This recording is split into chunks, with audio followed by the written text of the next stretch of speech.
등기법. 지금까지 공간정보법을 하셨는데요. 공간정보법은 11개 정도는 득점하셔야 돼요. 11개. 12개 중에서 11개 정도는 득점하셔야 되고요. 보통 중개사법에서 고득점 하시죠. 근데 공간정보법은 더 쉬워요. 그래서 공간정보법은 더 11개 정도는 득점하셔야 되고요. 등기법이 문제인데 보통 등기법은 합격자들의 평균 개수가 4개 정도 나와요. 4개. 그리고 보통 응시생들의 평균 개수는 2.6개인가 그래요. 좀 어려운데 물론 다른 학원만 그래요. 우리 학원은 아니겠죠. 네.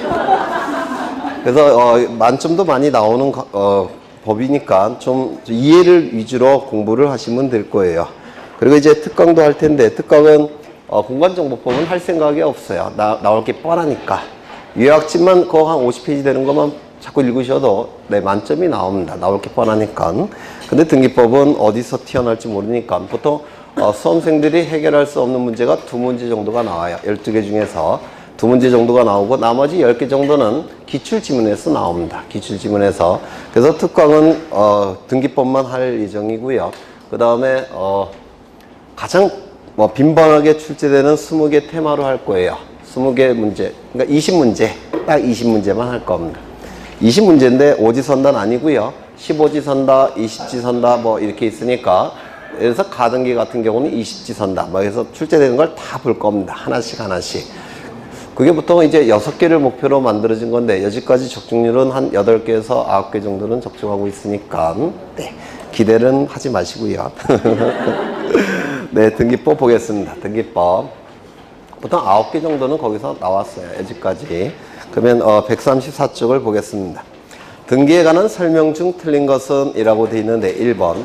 등기는 등기관이 등기부에 부동산 표시와 그에 관한 일정한 권리관계를 법이 정하는 절차에 따라서 기록하는 것 또는 기록 자체를 의미한다. 이 부동산 등기의 개념은 5가지 개념으로 구성되어 있어요. 첫 번째, 1월 달에 11월부터 했던 거죠. 12월부터 누가 등기소에 있는 등기관이 등기의 주체가 됩니다. 무엇을? 부동산 표시와 권리관계에 관한 정보들을 권리에 관한 정보들을 어디에? 부동산 등기부라는 공적인 장부에 어떻게? 부동산 등기법이 정하는 절차에 따라서 부동산 등기법이 정하는 절차가 있습니다. 절차에 따라서 5번째, 기록하는 것 또는 기록 자체를 부동산 등기라고 얘기를 합니다. 그러면 이 5가지 개념으로 구성되어 있는 것이 부동산 등기인데요. 누가? 등기소에 있는 등기관이. 이때 이 등기소를 뭐라고 얘기했습니까? 등기사무를 담당하는 국가기관이라고 얘기했는데 기억나십니까? 등기사무를 담당하는 국가기관. 이 등기사무를 담당하는 국가기관은 3가지 종류가 있죠. 첫 번째, 등기소라는 명칭을 가진 국가기관. 두 번째, 지방법원의 등기국, 등기과에서도 등기사무 처리하죠. 따라서 지방법원. 지방법원 지원이라는 법원이 있는데 거기 등기과, 등기회라는 부서에서도 등기사무를 처리해요. 따라서 지원. 이 3가지를 강의 등기소라고 얘기를 했습니다. 그 다음에 이 등기관은 등기사무를 담당하는 국가공무원을 등기관이라고 불렀어요. 등기사무를 담당하는 국가공무원은 2가지 종류가 있죠. 당연직 등기관, 지정직 등기관. 당연직 등기관은 누가 있습니까? 등기소장, 등기국장, 등기과장, 등기계장들. 얘네들이 당연직 등기관이고 지정직 등기관은 4급, 5급, 6급, 7급 법원 공무원 중에서 지방법원장이나 지원장이 등기관으로 지정한 자. 얘를 지정직 등기관이라고 부르는데 지정직 등기관은 보통 지정직을 생략해서 등기관 이렇게 얘기를 합니다. 그 다음에 이 부동산 표시는 부동산이 2가지가 있죠. 뭐가 있습니까? 건물과 토지. 따라서 건물의 표시, 토지의 표시 2가지가 있을 겁니다. 이 건물의 표시는 소재, 지번, 종류, 구조, 면적. 토지의 표시는 소재, 지번, 지목, 면적. 이는 등기부에 어디에 기록합니까? 표제부에. 그렇죠. 따라서 표제부는 부동산의 객관적 사실만 기록한다고 해서 사실의 등기라고 얘기를 했습니다. 다 했던 거예요. 그 다음에 이 권리에 관한 정보는 이 권리는 둘로 나눠지죠. 가장 본질적 권리인 소유권과 소유권에서 도출되는 소유권 이외의 권리. 이렇게 둘로 나눠지게 될 겁니다. 그 다음에 이 정보는 뭘 얘기한다고 했죠? 네? 보전, 설정, 이전, 변경, 소멸, 처분 제한. 요거를 의미하는 겁니다. 그러면 이 보전, 설정, 이전, 변경, 소멸, 처분 제한을 의미하는데 소유권에 관한 이러한 정보들은 등기부 어디에 기록한다고 했습니까? 갑구. 소유권 이외의 권리에 관한 이러한 정보들은 등기부 어디에 기록한다고 했죠? 을구. 맞습니까? 따라서 갑구, 을구에 기록되는 등기가 바로 권리의 등기라고 얘기를 했습니다. 그렇죠? 그 다음에 부동산 등기부는 크게 표제부, 갑구, 을구로 구성되어 있죠? 맞습니까? 그런데 이 부동산 등기부는 크게 둘로 나눠지는데 건물 등기부, 토지 등기부. 건물 등기부는 둘로 나눠지죠. 일반 건물 등기부, 집합 건물 등기부. 등기부의 종류는 몇 가지가 있는 겁니까? 또 세 가지, 두 가지. 두 가지만 있다고 그랬죠. 다만 편의를 위해서 둘로 나눴을 뿐입니다. 등기부의 법적인 종류는 두 가지예요. 건물 등기부, 토지 등기부. 그렇죠. 그 다음에 기록하는 것, 기록 자체. 기록 자체가 이제 공시되겠죠. 그런데 우리 대법원은 기록하는 행동, 액션, 이것도 등기에 포함을 시킵니다. 이건 사법시험에 한번 나온 적이 있어요. 기록하는 것도 부동산 등기에 들어가요. 그러면 지문을 다시 보시면 1번 지문 맞습니까? 맞겠죠? 그런데 정확하게 하려면 기록하는 것, 기록 자체, 이게 정확한 표현이에요. 기록하는 것, 기록 자체를 부동산 등기라고 얘기를 합니다. 2번, 등기 신청은 있었으나 등기관의 과실 등으로 실제로 등기부에 기록되어 있지 않았다면 등기로서의 효력이 발생하느냐? 발생합니까? 네? 등기 신청은 있는데 등기부에 아무것도 기록되어 있지 않습니다. 등기로서의 효력 발생합니까? 발생하지 않죠. 기록이 돼야지만 발생하겠죠. 틀렸습니다. 3번. 등기는 부동산 표시와 권리관계에 관한 기록이므로 이들과 직접적으로 관계가 없는 단순한 절차적 기록에 대해서는 등기로 보지 않는다. 예를 들어서 접수장에 단순히 몇 월 며칠날 접수되었다는 거. 이런 건 등기로 볼 수 있습니까? 없겠죠. 부동산 표시와 권리에 관한 정보들만 부동산 등기로 보는 겁니다. 네 번째. 등기부에 기록된 권리라 하더라도 물권 변동의 효력이 발생하지 않는 소유권 보존 등기는 등기가 아니다. 그럼 뭐겠습니까? 소유권 보존 등기도 등기죠. 그렇죠. 이게 틀렸을 테고 5번. 말소 기간에도 회복 등기를 하게 되면 등기는 존재한 것으로 본다. 등기는 물권 변동의 효력 발생 요건이지 존속 요건은 아니라고 했죠. 따라서 등기가 부적법하게 말소가 됐다든지 등기부가 멸실되었다고 해서 권리가 소멸합니까? 소멸하지 않죠. 따라서 말소 회복 등기가 이루어지면 다시 송전 순위가 유지가 될 겁니다. 그래서 5번은 맞는 질문이 되겠죠. 2번.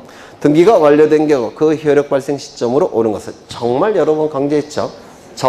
저장 시점이 접수 시점이고 접수 시점이 등기의 효력 발생 시점이고 등기의 효력 발생 시점이 물권 변동 시점이라고 했는데 기억나십니까? 저장 시점이 접수 시점이고 접수 시점이 등기의 효력 발생 시점이고 등기의 효력 발생 시점이 원칙적으로 물권 변동의 효력 발생 시점입니다. 따라서 1번이 정답이 되겠죠. 그 다음에 3번. 우리나라의 등기제도에 해당하는 것을 모두 고르면 공동신청주의 맞습니까? 등기 의무자와 등기 권리자가 공동으로 신청하는 게 원칙이죠. 2번 물적 편성주의. 물적 편성주의 1부동산 1등기기록의 원칙. 이걸 물적 편성주의라고 불러요. 이 등기부를 편성하는 방법은 세 가지가 있는데 첫 번째 물적 편성주의, 두 번째 인적 편성주의, 세 번째 연대적 편성주의라는 게 있습니다. 이걸 하나씩 볼 거예요. 갑은 젊어서 아주 열심히 일을 했기 때문에 부동산을 여러 개 소유하고 있어요. 압구정동에 아파트 한 채, 시가 30억, 강남에 빌딩 하나, 시가 200억, 그 다음에 설산에 토지 1000평, 네, 이렇게 세 개의 부동산을 가지고 있습니다. 이때 사람을 기준으로 등기부를 편성한다면 이를 인적 편성주의라고 불러요. 물건을 기준으로 등기부가 편성이 된다면 물적 편성주의라고 얘기합니다. 그러면 사람을 기준으로 등기부가 편성이 됐다면 등기부 몇 개 있을까요? 하나.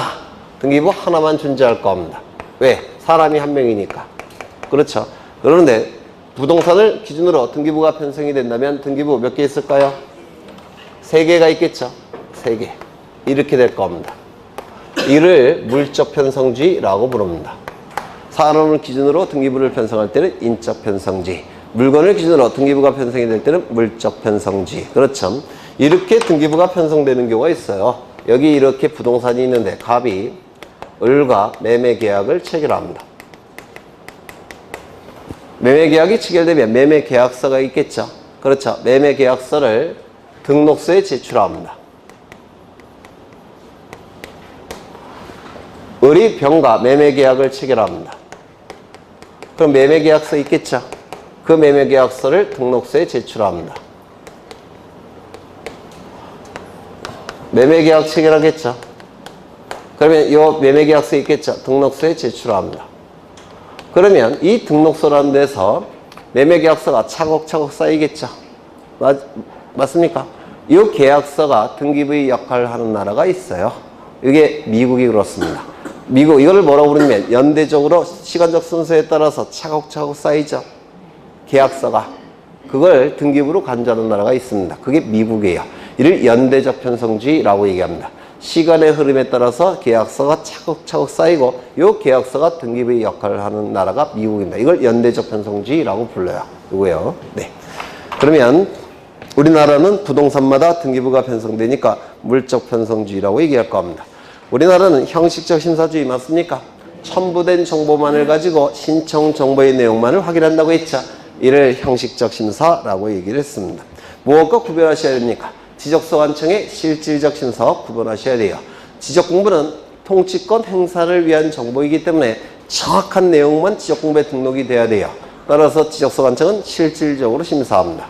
하지만 등기관은 첨부된 정보만을 가지고 신청 정보의 내용만을 확인하기 때문에 이를 형식적 심사라고 불러요.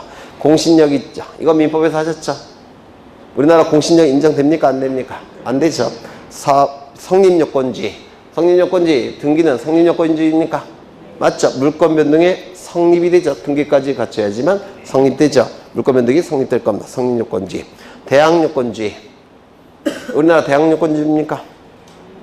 민법에서 안 하셨어요. 하셨죠? 대항요건, 성립요건. 네? 했어요? 안 했어요? 안 했어요? 네. 꼭 이런 것까지 등기법에 해야 되겠습니까? 갑이 팔겠다는 의사표시를 하고 을이 사겠다는 의사표시가 이루어지면 의사표시의 합치에 의해서 매매가 성립이 됩니다. 맞습니까? 네. 매매가 성립되고 그러면 소유권이 변동됩니까? 안 됩니까? 안 되죠. 그래서 등기까지 갖춰야지만 갑의 소유권은 을의 소유권으로 변동이 될 겁니다. 그러면 이 등기는 물권 변동의 성립을 위해서 이 등기가 필요합니까? 이를 성립요건주의 이렇게 얘기하죠. 등기까지 있어야지만 물권 변동이 성립되니까 성립요건주의 또는 등기까지 갖춰야지만 물권 변동이 나타나니까 효력 발생 요건 이렇게도 얘기할 겁니다. 맞습니까? 그렇죠. 이건 어느 나라에 썼습니까? 독일. 그래서 독법주의라고도 얘기를 합니다. 성립요건주의, 효력 발생 요건주의, 독법주의 다 같은 뜻이에요. 그런데 불란서는 이런 식으로 합니다. 갑에 팔겠다는 의사표시, 그 다음에 을이 사겠다는 의사표시, 즉 매매가 체결돼 매매 계약이 체결되면 물권 변동이 나타납니다.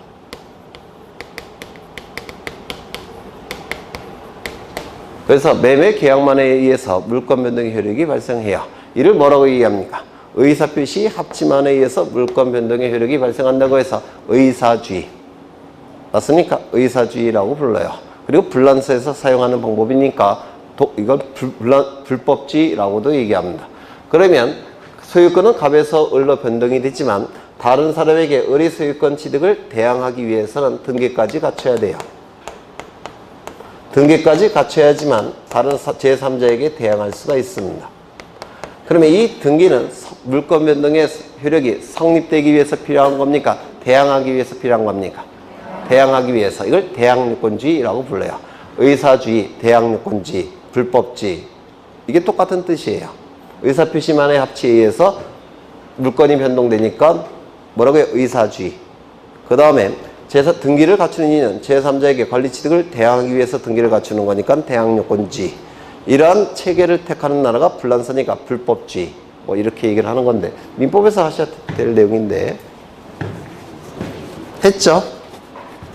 안 했을 리는 없어요. 네. 그래서 우리나라는 성립요건주의. 등기까지 갖춰야지만 물권 변동의 효력이 성립되니까 성립요건주의예요. 그 다음에 대항요건주의는 아니죠. 대항요건주의라는 것은 매매계약이 성립되면 물권 변동의 효력이 발생하는데 제3직의 권리취득을 대항하기 위해서 등기를 갖추는 겁니다. 이를 대항요건주의라고 불러요. 오리가 아니라 불란서 1번. 걔네가 대항요건주의가 될 겁니다. 그 다음에 1부동산 1등기부 편성주의. 맞죠? 네. 이게 바로 물적 편성주의예요. 그 다음에 연대적 편성주의. 이건 미국에서 쓰는 제도입니다. 그래서 이 연대적인 순서에 따라서 등기부가 만들어진다고 해서 연대적 편성주의라고 불러요. 그 다음에 국가배상책임주의. 등기관은 국가공무원이죠. 맞습니까? 따라서 부실한 등기를 통해서 신청인에게 손해를 입혔다면 이때는 배상을 해줘야 될 겁니다. 이거 표로 제가 암기를 부탁드린 적이 있는데 기억이 나실지 모르겠네요. 안 나신다고요? 첫 번째, 등기관에게 고의 중과실이 있는 경우. 두 번째, 등기관에게 가벼운 과실만 있는 경우. 첫 번째, 국가에 배상 청구할 수 있느냐. 등기관에게 고의 중과실이 있을 때는 국가가 책임져야 돼요. 왜? 등기관은 국가 소속의 공무원이니까. 그 다음에 등기관에게 가벼운 과실만 있을 때 이때 국가가 책임집니까? 책임져야 돼요. 왜? 등기관은 국가 소속의 공무원이니까. 그렇죠. 국가 공무원이니까 고의 중과실, 경과실 다 국가가 책임져야 됩니다. 그렇죠. 두 번째, 등기관에게 배상 청구할 수 있느냐. 등기관이 고의 중과실이죠. 등기관은 보호받을 가치가 없죠. 따라서 등기관에게 배상 청구할 수 있습니다. 그러면 가벼운 실수만 있을 때도 배상 청구할 수 있습니까? 그때는 없다고 그랬죠. 면책시킨다고 했죠. 그래서 배상 청구할 수 없습니다. 그러면 선택적 청구가 가능한가? 둘 다에게 청구할 수 있으니까 둘 중에 한 군데 선택해야 되겠죠. 선택적 청구 가능할 겁니다. 경과실이 있을 때는 누구에게만 청구합니까? 국가에게만. 따라서 선택할 수 있습니까? 있다고요. 국가에게만 배상 청구하는 거죠. 선택적 청구 못할 겁니다. 그 다음에 마지막으로 구상권을 행사할 수 있느냐. 했던 건데 이때는 구상권 행사할 수 있습니까? 있죠. 이때는 없죠. 구상권 행사할 수 있다고 한다면 면책신 건 의미가 없어져 버려요. 구상권 행사할 수 없습니다. 이러한 내용이 어느 법에 규정되어 있다고요? 국가배상법. 민법의 특별법입니다. 여기에 규정되어 있어요. 국가배상법에. 그래서 국가배상 책임주의 맞습니다. 국가는 무조건 책임을 져야 돼요. 왜? 국가 소속의 공무원이니까. 단독 신청주의. 원칙의 공동 신청이죠. 등기 의무자, 등기 권리자가 공동으로 신청함이 원칙입니다. 그래서 정답은 2번이 되겠죠. 넘기겠습니다. 4번을 보시는데 우리나라 등기제도에 관한 기술적 틀린 것은 1번 등기 절차의 신속성을 기할 수 있다는 장점이 있다. 왜 그럴까요? 형식적 심사권밖에 없기 때문에 등기관은 첨부된 정보를 가지고 신청 정보의 내용만을 확인합니다. 금방 끝나겠죠. 그런데 만약에 실질적 심사를 해야 된다고 한다면 등기 신청인을 등기소에 소환을 해야 돼요. 소환하고 신문화해야 되겠죠. 맞습니까? 수사권이 없으니까 강제로 소환할 수 없죠. 차일피 미뤄지겠죠. 그래서 실질적 심사일 때는 시간이 많이 걸릴 수밖에 없습니다. 두 번째, 허위 부실의 등기가 발생할 가능성이 높다. 왜요? 형식적 심사권밖에 없기 때문에 그렇습니다. 첨부된 정보만을 가지고 신청 정보의 내용만을 확인합니다.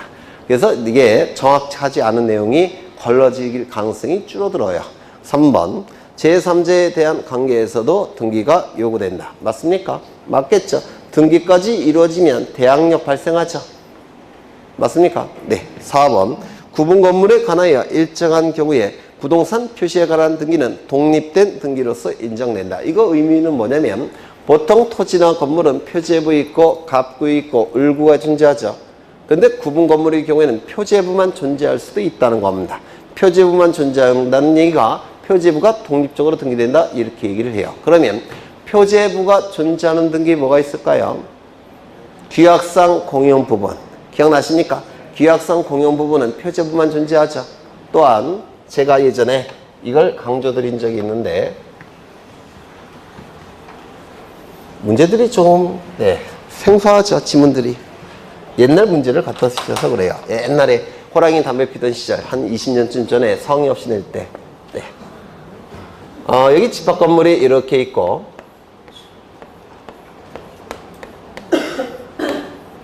여기가 101호쯤 될 테고 202호쯤 될 테고 303호쯤 될 겁니다. 이때 이 집합 건물 등기부는 어떻게 구성이 되어 있다고 했습니까? 한 동 전체에 대한 표제부 그리고 101호 표제부 갑구 을구 그 다음에 102호 표제부 갑구 을구 쭉쭉쭉 가서 303호 표제부 갑구 을구 이게 하나의 등기부라고 했는데 기억나십니까? 이 전체가 하나의 등기부예요. 이때 최초로 분양을 받은 자는 누구냐면 갑이 최초로 분양을 받았습니다. 최초로 분양을 받은 자는 보존등기를 통해서 등기부 개설시켜야 되겠죠. 그러면 갑은 303호 표제부 갑구 을구는 보존등기 갑이 신청할 겁니다. 소유자니까 직접입니까? 대신 신청하는 겁니까? 직접 신청하는 거죠. 그런데 이 표제부만큼은 반드시 동시에 작성이 돼야 된다고 했습니다. 기억나십니까? 동시에 작성이 되니까 갑은 나머지 표제부도 신청해야 되겠죠. 나머지 표제부 등기를 갑이 신청을 하는데 이 표제부 등기는 직접 신청입니까? 소유자, 별도의 소유자를 대신해서 신청하는 겁니까? 대위 신청하게 될 겁니다. 그리고 이 두 개의 등기 신청은 어떻게 이루어진다고요? 동시 신청. 그러면 이 동시 신청을 통해서 만들어진 등기 기록은 요거 만들어지겠죠? 요거 만들어집니까? 안 만들어집니까? 아직은 안 만들어졌겠죠? 그리고 이거는 다 만들어졌겠죠? 그러면 요 101호부터 302호까지는 전부 다 뭐만 존재하는 겁니까? 표제부만. 맞습니까? 그러면 이 표제부는 독립된 등기로 존재하는 겁니다. 갑구을구가 없는 상태에서. 이거 이해가 되실까요? 그래서 이 표제부 등 구분 건물에 있어서 표제부 등기는 독립적으로 존재할 수 있다 이렇게 얘기를 합니다. 되셨을까요? 또한 규약상 공용 부분도 표제부만 존재하죠. 갑구을구 없죠. 그래서 집합 건물에 있어서는 표제부 등기가 독립적으로 존재할 수 있다 이렇게 얘기를 합니다. 다른 일반 토지나 일반 건물 등기부는 표제부만 존재할 수가 없어요. 하지만 집합 건물에서는 표제부만 존재할 수도 있다는 겁니다. 그거를 이렇게 표현한 거예요. 구분 건물에 하나여 일정한 경우에 부동산 표시에 관한 등기를 독립된 등기로서 인정이 되더라는 겁니다. 그 다음에 5번 등기가 진실한 권리관계와 일치하지 않더라도 등기를 신뢰한 자는 보호됩니까? 이게 뭡니까? 공신의 원칙. 등기는 공신의 원칙이 인정이 됩니까? 안 되죠. 왜 인정이 안 됩니까? 그러면 점유는 공신의 원칙이 인정이 됩니까? 왜 인정이 되죠? 근거는 뭐죠? 네? 선의취득 249조의 선의취득 규정이 인정이 되니까 공신의 원칙이 인정이 돼요. 그런데 부동산의 경우에는 등기에 선의취득과 같은 규정이 없습니다. 선의취득과 같은 규정이 없기 때문에 등기의 공신력은 인정되지 않는다 이렇게 얘기를 하는데 그래서 등기의 공신력은 인정되지 않습니다. 틀렸습니다. 그 다음에 다 보기는 그렇고 6번을 보죠. 6번 특례법에 의한 일정한 요건을 갖춘 경우 부동산 등기의 대상이 될 수 있는 것은 1번을 먼저 보시면 배수관문 이 등기할 수 있는 건물이 되기 위해서는 세 가지 요건을 구비해야 되죠. 첫 번째 뭐가 있죠? 정착성, 두 번째 외기분단성, 세 번째 용도성.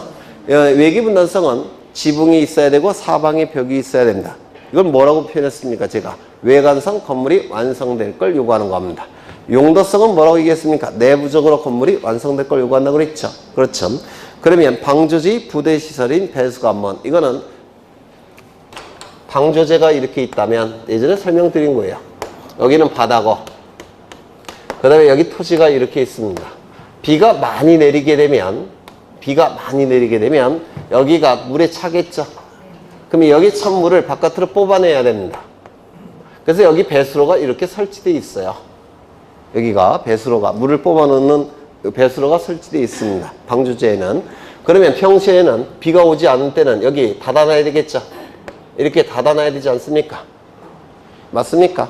그러면 비가 많이 오면 이거 들어올려서 물을 뽑아내야 되겠죠. 이 문을 요 문 형태로 생긴 게 바로 배수관문이에요. 물을 배출하는 으뜸이 되는 문이란 뜻입니다. 그럼 이건 건물이 될까요? 안 될까요? 당연히 안 되겠죠. 그렇죠. 그 다음에 배수관문은 건물이 될 수 없을 겁니다.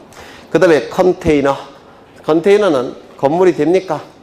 안 되죠. 이유는 정착성이 없으니까. 오개풀장 이건 어떻습니까? 지붕이 없죠. 건물이 될 수 없으니까 등기할 수 없을 겁니다. 주유소 캐노피 어떻습니까? 이 주유소 캐노피는 주유소 가보시면 지붕과 기둥으로 되어 있는 여기 주유기가 달려있을 테고 차가 정차하면 여기서 기름을 넣어줄 겁니다.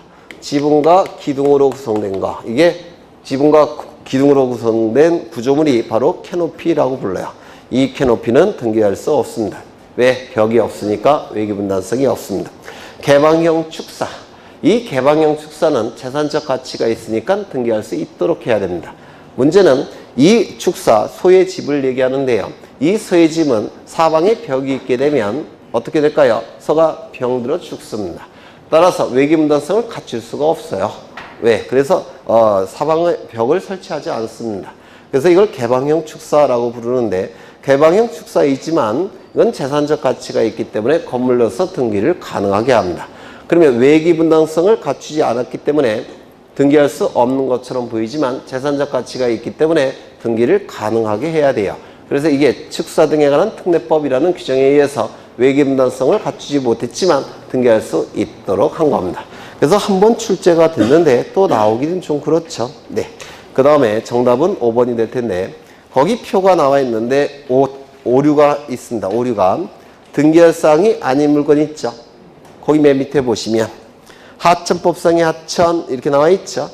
여기서 하천법상의 하천, 국유하천이 나와 있는데 이제 국유하천은 폐지가 됐어요. 하천의 국유제가 폐지가 됐습니다. 그래서 하천은 원칙적으로 등기가 가능합니다. 모든 등기가 가능해요. 다만 여전히 불가능한 등기가 4가지가 있는데 뭐가 있습니까? 지상권, 지역권, 전세권, 그 다음에 임차권. 막 처음 듣는 표정들이신데 책을 보죠. 요약집 보십니다. 70조 보십니다. 70조.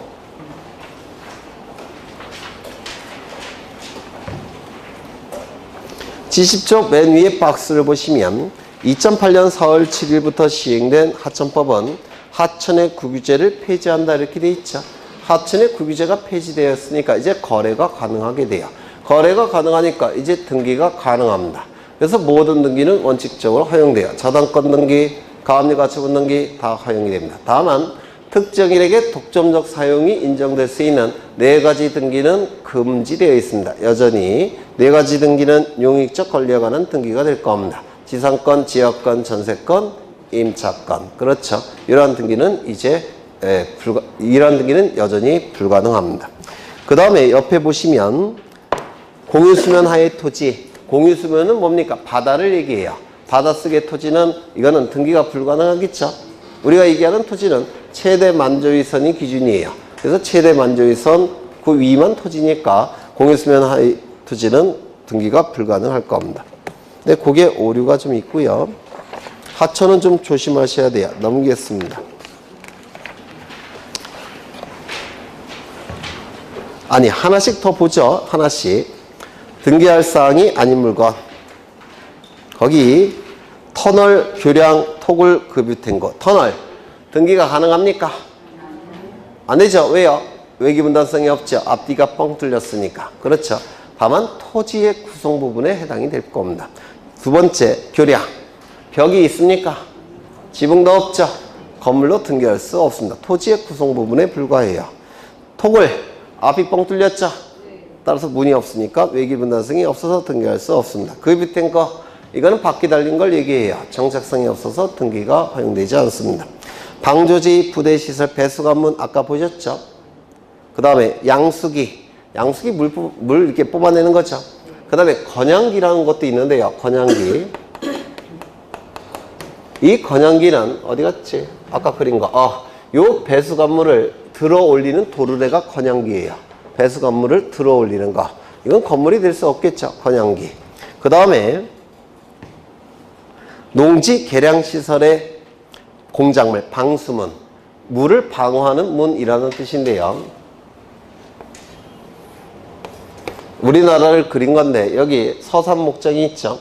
이 서산 목장은 바다를 매립해서 목장으로 만든 거죠. 맞습니까? 따라서 여기는 바닷물이 범람할 가능성이 있습니다. 바닷물이 범람할 가능성이 있기 때문에 이걸 막아놔야 될 겁니다. 맞습니까? 제방 같은 걸로. 맞습니까? 근데 이걸 제방을 다 설치할 수 없으니까 방수문이라는 걸 설치하는 경우가 있어요. 물을 방어하기 위한 문. 네, 그걸 방수문이라고 얘기합니다. 그 다음에 또 뭐가 있어? 잠간. 그러면 여기 물이 범람을 했다면 범람한 물을 이 바다 쪽으로 뽑아내야 되죠. 그래서 땅 속에다가 잠겨진 관, 튜브를 설치합니다. 그래서 범람한 물을 땅 속을 통해서 이렇게 바다 쪽으로 배출하게 돼요. 이를 잠관이라고 부른다. 토지 속에 잠겨진 튜브, 관이란 뜻이에요. 이것도 건물이 될 수는 없겠죠. 그 다음에 가설 건축물, 이거는 가설 건축물이니까 언제든지 해체해서 다른 곳에 옮겨서 설치할 수가 있습니다. 뭐가 없습니까? 정착성이 없을 겁니다. 그렇겠죠. 견본주택 모델하우스. 이 견본주택, 옛날에 모델하우스는 판지로 만들어졌기 때문에 정착성이 없다라고 평가해요. 지금 만들어지는 모델하우스는 사람이 들어가서 살 수 있습니까? 없죠. 용도성이 없다 이렇게 얘기합니다. 따라서 이 모델하우스는 정착성, 용도성이 없기 때문에 등기할 수 없습니다. 지붕 없는 공작물 어떻습니까? 외기분단성 없겠죠? 등기할 수 없습니다. 경량철골 조립식 구조로 된 가설 건축물. 경량철골 조립식 구조로 된 가설 건축물. 여기 가설 건축물이라는 표현이 있으니까 언제든지 해체해서 옮겨서 설치할 수 있겠죠? 등기할 수 없습니다. 그 다음에 수저, 양어장, 오개풀장 이런 건 지붕이 없죠? 외기분단성이 없어서 등기할 수 없을 겁니다. 지하상가, 시장 건물의 복도, 계단 이런 거는 구조상 공용 부분이 있죠. 표제보 없고 갑구 없고 울구도 없을 겁니다. 그 다음에 네, 그 정도 똑같이 구분 건물의 구조상 공용 부분, 지하상가, 시장 건물의 복도, 계단 이건 전부 다 구조상 공용 부분이니까 등기할 수 없을 겁니다. 문제로 가겠습니다. 문제집이죠. 7번 가겠습니다. 7번. 집합 건물 등기에 관한 설명 중 틀린 것은 1번. 집합 건물이 전유 부분에 대한 소유권 이전 등기를 격려하면 구조상 공용 부분의 소유권을 취득한다. 맞습니까? 이거 민법에서 하시죠? 네. 이걸 공용 부분의 일체성이라고 민법에서 공부하셨을 거예요. 전유 부분이 다른 자에게 넘어가면 공용 부분도 전유 부분과 일체적으로 같이 넘어가는 겁니다. 하셨어요? 네. 공용 부분의 일체성 맞는 짐이 될 겁니다. 2번. 벽에 의하여 물리적으로 분리되지 않은 평면 매장 또는 구분 점포라고도 부릅니다. 평면 매장, 구분 점포도 일정한 요건을 갖춘 경우에는 구분 소유권 등기를 할 수 있다. 맞았습니까? 네, 이것도 설명을 여러 번 드렸죠. 네. 요거는 상가 건물인데요. 3층짜리 상가 건물이에요. 그런데 여기에 1층은 이렇게 점포 3개가 있습니다. 그러면 이 점포들은 구조상 독립성 갖췄죠. 벽이 다 설치되어 있으니까. 그리고 문이 다 따로 있을 겁니다. 문이. 그럼 이용상 독립성 갖췄습니까? 구조상 독립성, 이용상 독립성 갖췄으니까 구분 건물이 될 수가 있어요. 그런데 2층, 3층은 벽이 존재하는 대신 여기에 선만 그어져 있습니다. 선만. 201호, 202호, 203호, 301호, 302호, 303호. 1층은 벽이 설치되어 있어서 구분 건물이 충분히 될 수가 있지만 2층, 3층은 벽이 없더라는 겁니다. 그럼 구조상 독립성 갖췄습니까? 못 갖췄습니까? 못 갖췄죠. 그래서 이걸 뭐라고 부르냐면 평면 매장. 또는 이렇게 선으로만 구분된 점포라고 해서 구분점포라고 부릅니다. 이 평면 매장 구분점포는 구조상 독립성, 이용상 독립성을 갖춰야지만 구분 건물로 등기할 수가 있는데 이 평면 매장 구분점포는 구조상 독립성을 갖추지 못했습니다. 그래서 2001년도까지는 보존 등기가 불가능했어요. 그래서 무슨 등기했냐면 2001년도 이전까지는 공유지분으로 등기했습니다. 공유지분으로. 무슨 말인지 아시겠습니까? 그런데 2001년도에 집합건물법 제1조의 1을 신설해서 일정한 요건을 갖춘 경우에는 이 평면 매장 구분점포도 구조상 독립성이 없지만 등기를 허용합니다. 그 일정한 요건은 몇 가지가 있는데 첫 번째, 판매시설, 운수시설일 것. 두 번째, 바닥면적 합계가, 이 바닥면적의 합계가 1,000평방제곱미터일 것. 이런 건 안 외우셔도 돼요. 이건 민법에서 외우시는 건 민법에서 출제가 되니까 다시요. 판매시설, 운수시설일 것. 두 번째, 바닥면적의 합계가 1,000평방제곱미터 이상일 것. 세 번째는 여기에 선이 분명하게 설치되어 있을 것. 네 번째는 여기 팻말 붙어야 되죠. 201호, 202호, 203호 팻말 붙어야 되죠. 팻말이 명확하게 설치되어 있을 것. 이런 네 가지 요건을 충족할 때는 구조상 독립성이 없을지라도 이제 등기가 가능한 겁니다. 2001년도부터가 그래요. 네. 그래서 이 평면 매장 구분점포도 일정한 요건을 갖춘 경우에는 구분 소유권 등기가 이제 가능하게 된 겁니다. 가능하게 된 지 한 20년 지났죠. 네. 18년, 17년. 네. 이거 자주 출제되니까 기억하셔야 되고요. 세 번째, 집합건물이 등기부에 대지권 등기를 한 경우 등기관은 그 권리의 목적인 토지등기부 중 갑구나 을구에 대지권이 있다는 사실을 직권으로 등기한다. 이거 맞습니까? 여러 번 강조했죠. 대지권 등기는 집합건물 등기부 표제부 하단부에 기록되는 등기가 대지권 등기죠. 대지권 등기는 집합건물 여기 표제부 하단부에 기록되는 등기가 대지권 등기예요. 이 대지권 등기는 표제부 등기죠. 따라서 누가 신청합니까? 소유권의 등기명이 단독으로 신청합니다. 대지권 등기는 소유권의 등기명인이 단독으로 신청해요. 왜요? 표제부 등기니까. 그러면 이 대지권 등기가 실행이 되면 등기관은 토지등기부 해당 구에 대지권이라는 사실의 등기를 직권으로 한다고 했는데 기억나십니까?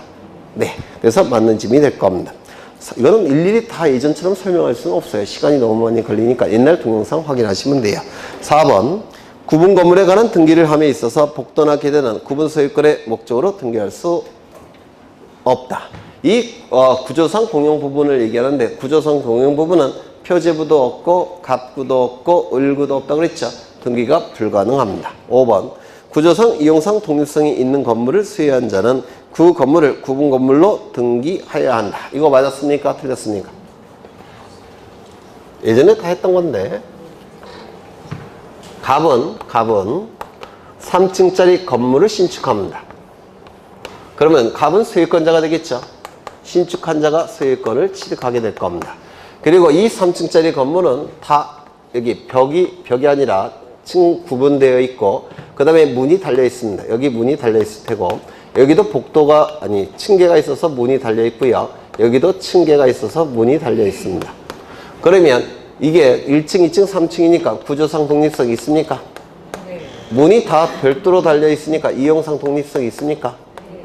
그러면 구조상 독립성, 이용상 독립성이 있다면 구분 건물이 될 수도 있죠. 맞죠? 그러면 갑은 선택을 합니다.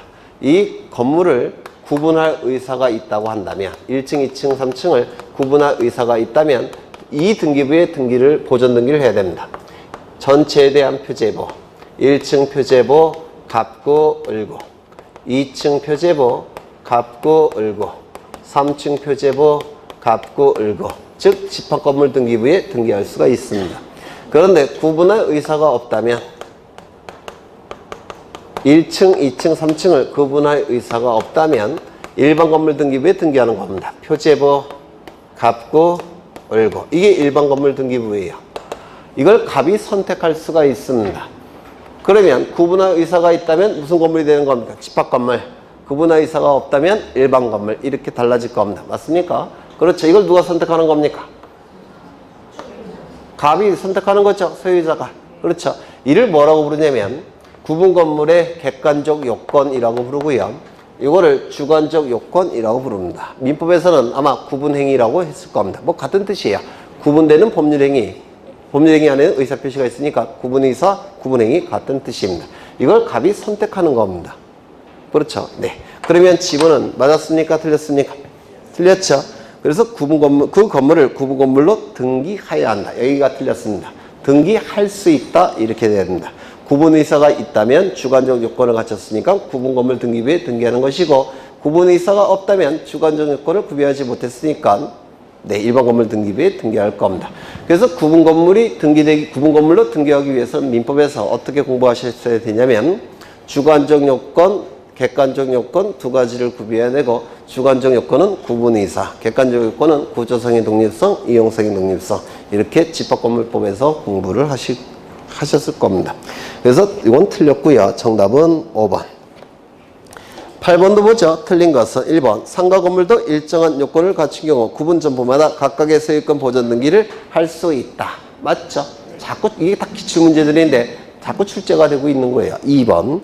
구분 건물로 될 수 있는 객관적 요건을 갖춘 경우 건물 소유자는 구분 건물로 등기할 수 있다. 맞겠죠? 네, 구분 의사가 있다면 주관적 요건도 갖춘 것이고, 구분 의사가 없다면 주관적 요건을 구비하지 못한 겁니다. 3번. 등기관은 구분 건물에 관한 등기 신청을 받은 경우 신청서의 첨부 정보 또는 공지 사실 등에 의하여 그 건물이 구분 건물이 아니라는 의심이 있는 경우에는 현장에 가서 조사할 수 있는 권리가 옛날 등기법에는 있었습니다. 현장조사권. 이 현장조사권을 실질적 심사라고 불렀습니다. 그런데 이 현장조사권이 삭제가 됐습니다. 그래서 이제 형식적 심사권만 갖고 있게 됩니다. 그렇죠. 그래서 틀렸고. 그 다음에 4번. 집합건물이 규약성 공용 부분은 일정한 요건을 갖춘 경우 전유 부분으로 소유권 보전 등기를 할 수 있다. 규약성 공용 부분은 만들어지기는 전유 부분으로 만들어졌지만 규약을 통해서 공용 부분으로 전환시킨 것이 규약성 공용 부분이라고 했죠. 기억나십니까? 그렇다면 규약이 폐지가 되면 공용 부분이었던 것이 전유 부분으로 복귀가 되겠죠. 그러면 그 전유 부분으로 복귀게 되면 구분 소유권을 취득하는 자가 무슨 등기 한다고 했습니까? 소유권 보전 등기. 그렇죠. 그럼 여기서 일정한 요건은 뭐겠습니까? 규약이 폐지된다면. 이거 생소하시면 동영상 강의를 통해서 확인하셔야 돼요. 워낙 여러 번 강조했던 것들이죠. 5번. 한동 건물에 속하는 구분 건물 중에 일부만에 관하여 보전 등기 신청하는 경우 나머지 구분 건물에 관해서는 표제부 등기를 동시에 신청해야 된다. 이거 아닙니까? 이거. 그렇죠? 네. 맞는 질문이 될 겁니다. 그 다음에 9번. 대단히 중요하다 그랬죠? 이거 꼭 외워두셔야 돼요. 거기 표 반드시 외우셔야 됩니다. 먼저 부동산 자체의 일부에 대해서는 소유권 등기, 저당권 등기 하나 빠져있죠. 처분 제한 등기는 불가능하다고 했죠. 하지만 부동산 자체의 일부에 대해서는 지상권, 지역권, 전세권, 임차권 등기는 가능하다고 했습니다. 일부에 대한 지상권, 지역권, 전세권, 임차권 등기 신청할 때 뭘 첨부한다고요? 도면. 전부에 대한 지상권, 지역권, 임차권 등기를 신청할 때는 도면 첨부합니까? 아니, 일부일 때만 도면을 첨부한다고 했죠. 그 다음에 권리 일부에 대해서는 소유권, 저당권, 처분 제한 등기 다 가능하다고 했죠. 기억나십니까? 하지만 권리의 일부에 대해서는 지상권, 지역권, 전세권, 임차권 등이 가능합니까? 안 된다고 했죠. 이것도 이해되셔야 돼요. 그래야지 덜 헷갈립니다. 이것도 이해 안 되셨으면 동영상 강의 확인하셔갖고 이해를 하셔야 됩니다. 그 다음에 소유권 나와 있는데 공유자 1위는 자신의 지분만에 대한 소유권 보전 등기 가능합니까? 안 되죠. 그러면 공유자 1위는 전원 명의로 보전 등기할 수 있습니까? 가능하다고 했죠. 상속인 1위는 자신의 지분만에 대한 상속 등기 가능합니까? 안 되죠. 그러면 상속인 1위는 전원 명의로 상속 등기 신청할 수 있습니까? 이건 가능하다고 그랬죠. 그러면 포괄 유증을 받은 자 1위는 자신의 지분만에 대한 포괄 유증으로 인한 소유권 이전 등기 가능합니까? 이건 가능하다고 했죠. 상속 등기와 구별하셔야 된다고 했습니다. 그렇죠. 네. 그러면 정답은 쉽죠. 1번이 되겠죠. 넘기겠습니다. 10번. 등기에 관한 설명으로 틀린 것은 1번. 사건의 목적이 되는 부동산이면 공용 제한을 받고 있다 하더라도 등기의 대상이 된다. 아까 보신 하천 같은 경우가 그렇습니다. 하천은 공용 제한이 있기 때문에 지상권, 지역권, 전세권, 임차권 등기는 불가능하지만 다른 등기들은 다 가능하다고 했죠. 2번. 한 필지 토지의 특정 일부분에 대해서 분할을 선행하지 않으면 지상권 등기 설정할 수 없습니까? 지상권 등기는 지상권 등기 같은 용익적 권리에 관한 등기는 부동산 일부에도 존재할 수 있죠. 분할 필요가 없습니다. 3번 건물이 공유 지분에 대해서 전세권 설정 등기할 수 있습니까? 공유 지분에 대해서는 용익권 설정이 허용되지 않죠. 그 다음에 주의토지통행권은 4번 빼먹었네. 한 동의 건물을 구분 또는 분할의 절차를 밟기 전에도 건물 일부에 대한 전세권 등기 가능합니까? 용익적 권리는 부동산 일부에도 존재할 수가 있기 때문에 일부에 대해서도 가능하죠. 그 다음에 5번 주의토지통행권은 확인 판결을 받았다 하더라도 등기할 수 없다. 맞습니까? 맞아요? 틀려요? 이 주의토지통행권은 민법에서 어떠한 권리에 들어갑니까? 네? 지역권이에요? 아니에요? 지역권이라고 한다면 등기 가능해요. 그렇죠? 근데 주의토지통행권은 지역권이 아닙니다. 상린권이에요. 상린권 파트에 있습니다.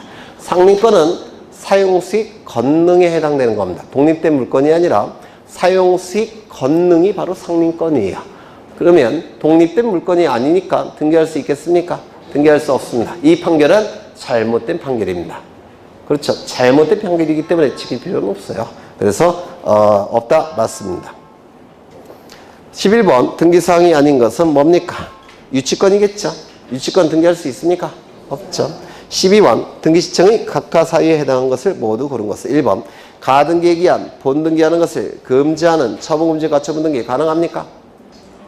안 되죠. 가등기에서 본등기하는 것은 처분입니까? 아닙니까? 아니라고 했죠.